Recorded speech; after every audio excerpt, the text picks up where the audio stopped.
La Fraîche di ngeen ma wax boisson la de waaw ay canettes yu mag ak yu ndaw ay boisson yu nekk ci bouteille yu mag ak yu ndaw waaye La Fraîche yamul foofu ak yéen de La Fraîche am nañu ay mayonnaise yu am solo pot bu mag pot yu diggu doomu ak ay bouteilles yu yemamaay yu saa su ne mën nga koy wettali ko ketchup nag ñoo ko dàqale Sénégal bu mag ak bu ndaw nekk tomate pure ñu defare ko ci anam gu sell am nañu ay macaroni am nañu ay vermicelle am nañu itam petit pois La Fraîche boisson la mayonnaise la ketchup la macaroni la vermicelle la petit pois la xanaa ko mooy société bi leen indi li ngeen soxla ci wàllu dund waaw boole ci di leen wéttali ci bépp xew-xew boo leen am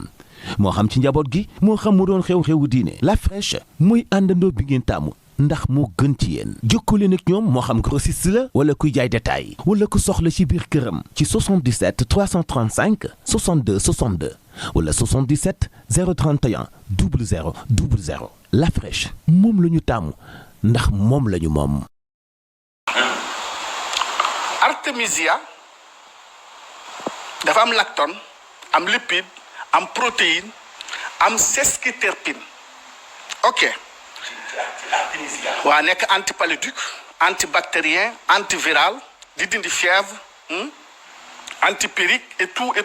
lu bari ñu ñëw ci garab bi nga xam ni mooy vernonia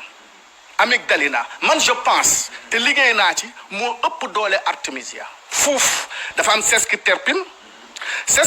dafa am ay exemple lu ñu naan vernodaline vernolépine vernodynamique ay xeetu sesquiterpène la sesquiterpène bii nga xam ne moo nekk ci artemisia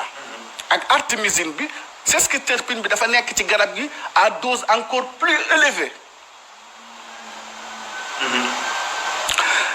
te sesquiterpène lu mel ni vernodaline lu mel ni sesqui antiplaquettaire la c'est-à-dire benn boo koy naan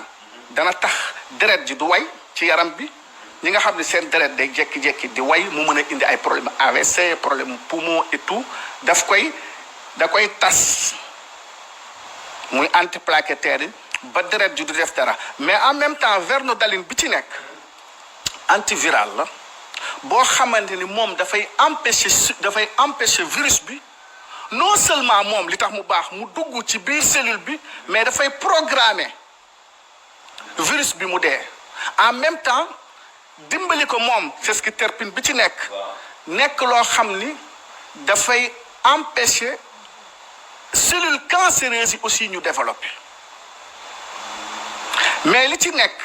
antipaludique la ni artemisia antipaludique la ni artemisia di fajee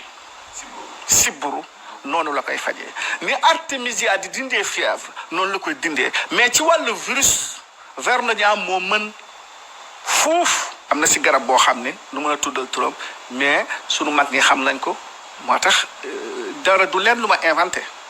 moo gën a gaaw ci wàcce fièvre lu mu yéeg 38 39 40 daf koy wàcce muy benn en même temps wax naa la ne la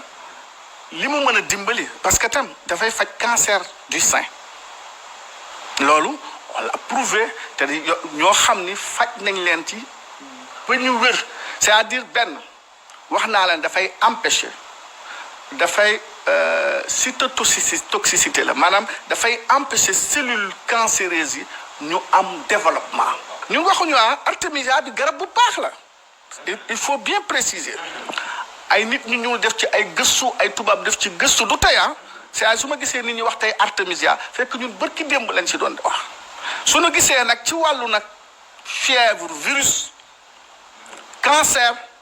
vernonia moo ko mën fuuf moo mën fuuf artemisia ci côté boobu. alors La Fraîche di ngeen ma wax boisson la de waaw ay canettes yu mag ak yu ndaw ay boisson yu nekk ci bouteille yu mag ak yu ndaw waaye La Fraîche yamul foofu ak yéen de La Fraîche am nañu ay mayonnaise yu am solo pot bu mag pot yu diggu doomu ak ay bouteilles yu yemamaay yu saa su ne mën nga koy wettali ko ketchup nag ñoo ko dàqale Sénégal bu mag ak bu ndaw nekk tomate pure ñu defare ko ci anam gu sell am nañu ay macaroni am nañu ay vermicelle am nañu itam petit pois La Fraîche boisson la mayonnaise la ketchup la macaroni la vermicelle la petit pois la xanaa ko mooy société bi leen indi li ngeen soxla ci wàllu dund waaw boole ci di leen wéttali ci bépp xew-xew boo leen am